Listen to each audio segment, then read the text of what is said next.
คุณย้อนเกียรติอันสูงของพระองค์โอ้พระองค์พระองค์เป็นเจ้าสวรรค์แม่นพระบิดาผู้ทรงฤทธิ์ทุกอย่างโอ้พระเยซูคริสต์เจ้าพระบุตรแต่องค์เดียวโอ้พระเยซูพระองค์แม่นพระเจ้าแม่นพระสุมพระน้อยของพระเจ้าแม่นพระบุตรของพระบิดาโอ้พระองค์ผู้ยกบาปโทษของโลกตาพวกข้าพเจ้าด้วยโอ้พระองค์ผู้ยกบาปโทษของโลกผู้รับคำวิงวอนของพวกข้าพเจ้าโอ้พระองค์ผู้ประทับอยู่เบื้องขวาของพระบิดาเมตตาพวกข้าพเจ้าด้วยย้อนพระองค์ผู้เดียวเป็นผู้ศักดิ์สิทธิ์พระองค์ผู้เดียวเป็นพระเจ้าพระองค์ผู้เดียวเป็นผู้สูงสุดโอ้พระเยซูคริสต์เจ้าพระองค์ดำรงอยู่ในสีมงคลของพระบิดาร่วมกับพระจิตเจ้าอาเมนวันก่อนพระองค์จะมอบตัวรับความตายเมนพระบุตรของพระบิดาโอ้พระองค์ผู้เสียคนบาปเดี๋ยวนี้และเมื่อจะตายสาธุสีมงคลในพระบิดาและพระบุตรและพระจิตคือแต่เดิมเดี๋ยวนี้และเสมอไปสาธุเฮาก็ได้อ่านคำสอนเนาะเฮาก็ได้รับสิ่งมหาสนิททุกคนถ้าเราบ่ผ่านสิ่งล่างบาปก็บ่ได้รับสิ่งมหาสนิทสิ่งหยังก็ตามถ้าบ่มีสิ่งล่างบาปนะผ่านสิ่งอื่นบ่ได้แต่ว่าเฮาพังพระวจาของศีลเหมือนอย่างศีลศักดิ์สิทธิ์ในคาทอลิกของเฮาให้เฮาจื้อไว้เด้อคอยสิอ่านคำนำให้อาจารย์มีผู้อ่านสิ่งศักดิ์สิทธิ์และการพัฒนาชีวิตกิตตชนคำนำศาสนาประกอบไปด้วยเครื่องหมายและสัญลักษณะของศาสนาที่ตกลงกันในกลุ่มผู้เกี่ยวข้องเนื่องจากมนุษย์อยู่ในบริบทของเฮาเวลาและสถานที่ที่ปรารถนาจะบรรลุถึงชีวิตที่สมบูรณ์มีความรอดพ้นตามหลังธรรมที่ศาสนาสอนตามหลักธรรมที่ศาสนาสอนทั้งนี้ศาสนาในฐานะเป็นวิถีชีวิตไปสู่ความรอดพ้นที่มีลักษณะเป็นอุตภานจึงต้องมีลักษณะที่สอดคล้องกับธรรมชาติของมนุษย์ที่มีทั้งสัญชาตญาณและสติปัญญาศาสนาจึงต้องมีองค์ประกอบเพื่อรองรับธรรมชาติมนุษย์ด้วยเหตุว่าระหว่างมนุษย์กับความเป็นจริงสูงสุดพระเจ้ามันมีทรงร่างอยู่จะเสื่อมความสัมพันธ์ต่อกันได้ก็ต้องอาศัยองค์ประกอบเฉพาะของศาสนาเท่านั้นเช่นเฉพาะระดับสัญชาตญาณก็มีธรรมบัญญัติกฎเกณฑ์หลักปฏิบัติสถาบันโครงสร้างองค์กร เอิ้นว่าองค์ประกอบภายนอกของศาสนาสำหรับระดับสติปัญญาก็มีความซื่อสัตย์ศรัทธาความสัมพันธ์ส่วนบุญส่วนบุคคลกับความเป็นจริงสูงสุดคือพระเจ้าเอิ้นว่าองค์ประกอบภายในของศาสนาบัดนี้เฮาจะไปพยายามเรียนรู้และเข้าใจเกี่ยวกับสิ่งศักดิ์สิทธิ์และการพัฒนาชีวิตกิตติชนในศาสนาคาทอลิกมีผู้อ่านเท่าที่อ่านก่อนสักอ่านฮอดหน้าสองหน้าสามแล้วก็ยุดเริ่มฮอดหน้าสามเลยเด้อฮอดหน้าสามแล้วยุดมื้อนี้เฮารับเพิ่งเปิดตัวนี้ค่อยไปเพิ่งไปตู้กันเด้อพวกเจ้าพาเดี๋ยวตั้งใจเสือกได้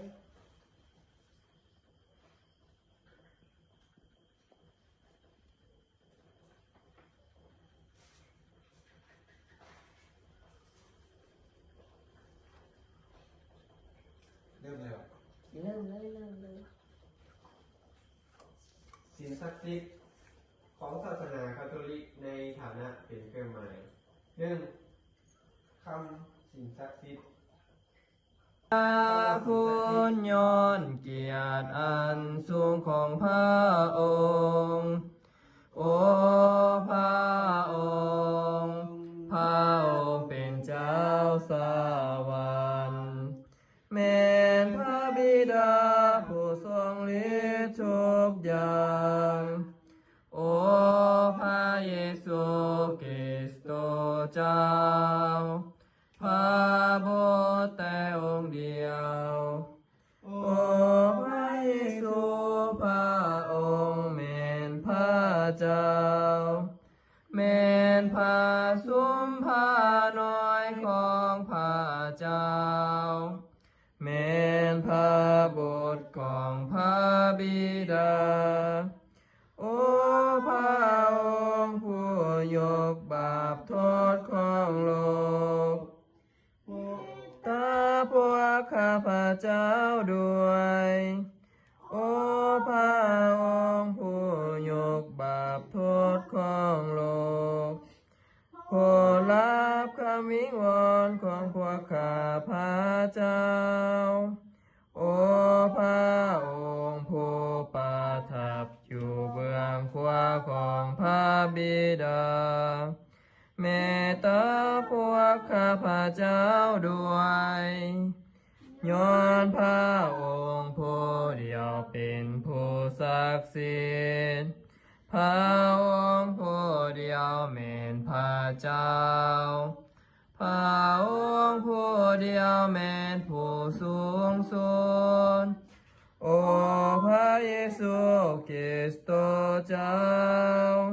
พระองค์ดำรงอยู่ในสีมงคล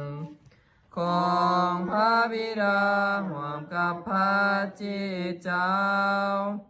อาเมนวันก่อนพระองค์จะมอบตัวรับความตายในงานเลี้ยงนี้พระองค์ได้มอบสินบูชาใหม่ให้เป็นงานเลี้ยงแห่งความหักของพระองค์เพื่อพระคริสตจักรจะได้ปฏิบัติสืบไปขอให้ข้อลึกลับอันยิ่งใหญ่นี้ประทานความหักและชีวิตแก่พวกข้าพเจ้าอย่างเต็มเพียบเถิดงานนี้แก่พระเยซูคริสต์พระเจ้าของข้าพเจ้าทั้งหลาย อาเมนบทอันที่หนึ่ง ขอพระเจ้าของข้าพระเจ้ามาแล้วขอวิเวกให้แก่เราสิขอพระเจ้าขอเราเราพระเจ้าเยอะเกิน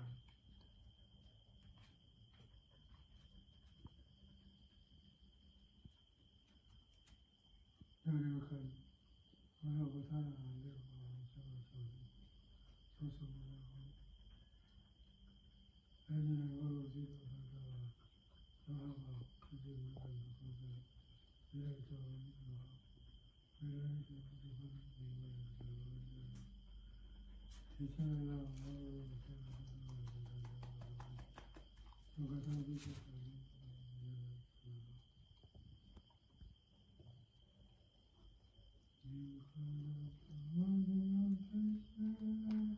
โอ้พระเยซูเจ้าข้าพระเจ้าทั้งหลายขอประกาศการสิ้นพระชนม์และยกย่อสรรเสริญการกลับคืนสิบของพระองค์จนถึงเวลาพระองค์จะเสด็จกลับมาใหม่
อาเม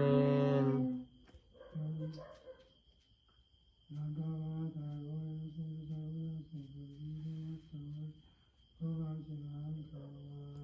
โอ้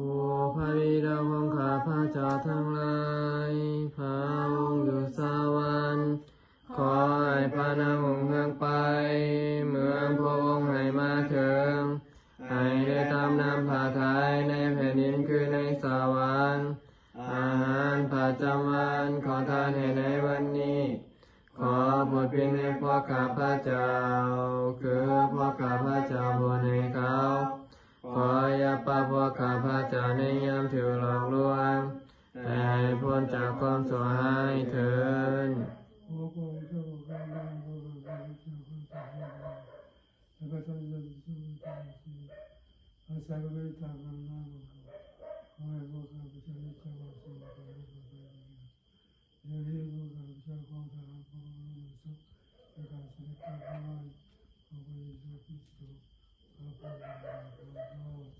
ย้อนอภัยและสลิทธานุภาพและสิ่งมงคลเป็นของพระองค์ตลอดนิรันดร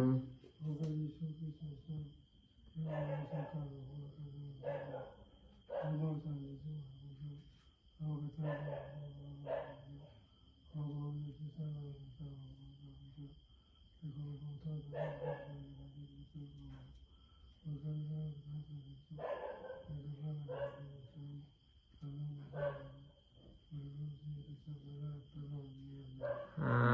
เมนสันติสุขของเจ้าจงอยู่น้ำทานด้วย ขอพระคุณและสันติสุขคุณน้องคุณพ่อด้วยและอยู่น้ำทุกคนด้วยทั้งเรื่องตัวสุขบางกันและกันโอ้พระสุมภาน้อยของพระเจ้า ผู้ยกบาปโท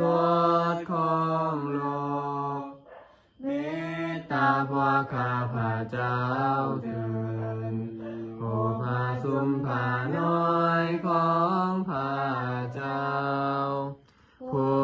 ยกบาปโทษของโลกเมตตาพวกข้าพระเจ้าเถิด โอภาสุมภาน้อยของพระเจ้าผู้ยกบาปโทษของโลกโปรดประทานสันติสุขให้พวกข้าพเจ้าเถิด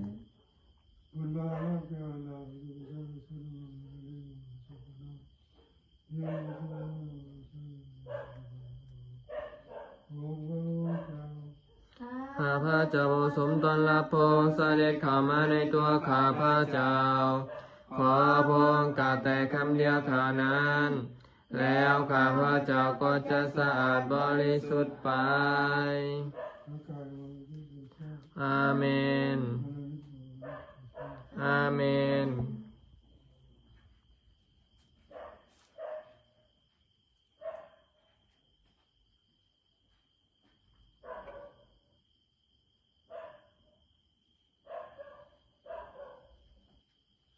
พระเจ้า ผู้ยกบาปโทษของโลกเมตตาพวกข้าพระเจ้าเถิดโอภาสุมภาน้อยของพระเจ้า ผู้ยกบาปโทษของโลกเมตตาพว